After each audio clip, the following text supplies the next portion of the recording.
Hi, YouTube. It's Mike from Kane Autograph. If you're into card collecting, through the mail autographs, or blind trades, you're in the right place. It's a lighter week with just 9 returns, but there's some really solid names in here. Let's jump in and see what showed up. First return a 2 of 2 from John Rady. John played in the NFL from 1983 to 1991 with the Atlanta Falcons. I asked John, did you ever play through something that would sideline today's players? He responded with, I played with 2 broken hands, 3 cracked ribs, played with a blown ACL for almost half a game. Very stupid on my part. A 1 of 2 return in 14 days from Scott Pose, a former Major League outfielder, and this one's really cool piece of baseball history. Pose was a member of the inaugural 1993 Florida Marlins team. Even more notable, he was the first official batters in Marlins franchise history. That alone makes him a fun and unique signer to add to the collection. Even though he only played 50 games for that first Marlins team, he carved out a nice big league career later on with the Yankees and Royals. His best season came in 1999 with Kansas City when he hit 285 as a reserve outfielder and earned a lot of praise from his manager, Tony Muser. A 3 of 3 return in 56 days from Fred Howard. I only had the one card from Fred, and I sent all 3 of them, asked him to sign one, keep the other 2, and he sent them all back. Howard pitched for the Chicago White Sox during the 1979 season. He appeared in 28 games with 6 starts. Finished pretty solid with a 3.57 ERA over 69 innings, but he only spent one season in the majors. But this is pretty cool. After his baseball career ended, he went on to attend the medical school at the University of Missouri, became a general surgeon. So, second career going from pitching in the big leagues to saving lives in the operating room. Next up is a return from former Minnesota Twin Dick Stigman. And this one is really cool in the baseball history. Stigman pitched in the big leagues from 1960 to 1966. And back in 1960, he was actually a 2-time All-Star.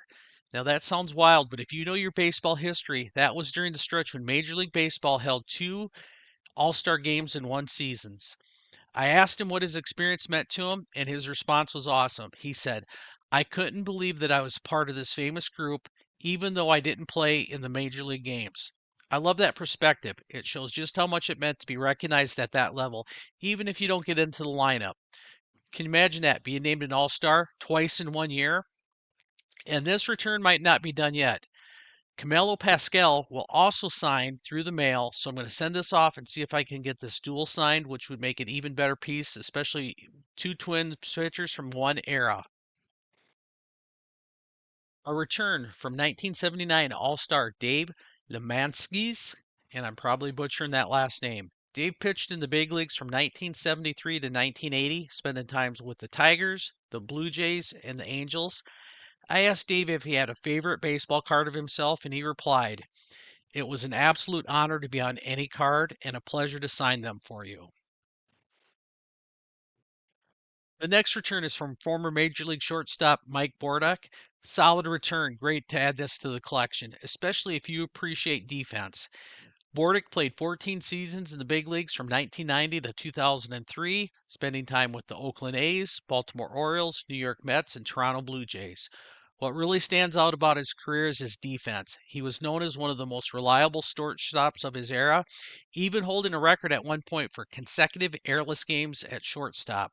Not something you hear about often. He was also named to the All-Star team in 2000, and he was later inducted into the Baltimore Orioles Hall of Fame in 2011, which tell you how respected he was in Baltimore. A 3 of 3 return from Cubs legend Ken Rudolph. Not a superstar name, but a guy who carved out a solid major league career across multiple teams the Cubs, the Cardinals, Giants, and Orioles. He played 9 seasons in the big leagues, appearing in over 300 games.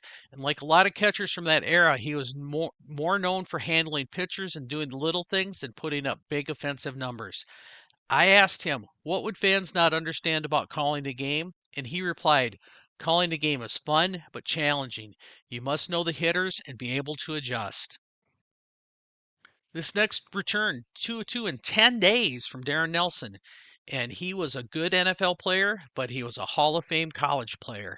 Some of his college accomplishments: three-time first team All-American, 1978, 1979, and 1981. He finished seventh in the Heisman Trophy voting in 1979. He had over 4,000 all-purpose yards. He set records for receptions by a running back during that era. He played under legendary coach Bill Walsh. The only question I asked Mr. Nelson is, will you please sign the cards that I have sent?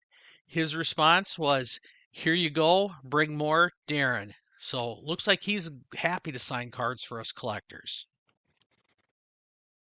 And my favorite return of the week, Carlton Fisk, a 101 in 13 quick days on the 1972 Rookie Stars. So Mike Garman signed it first, Cecil Cooper signed it second, and then Carlton Fisk finished it off.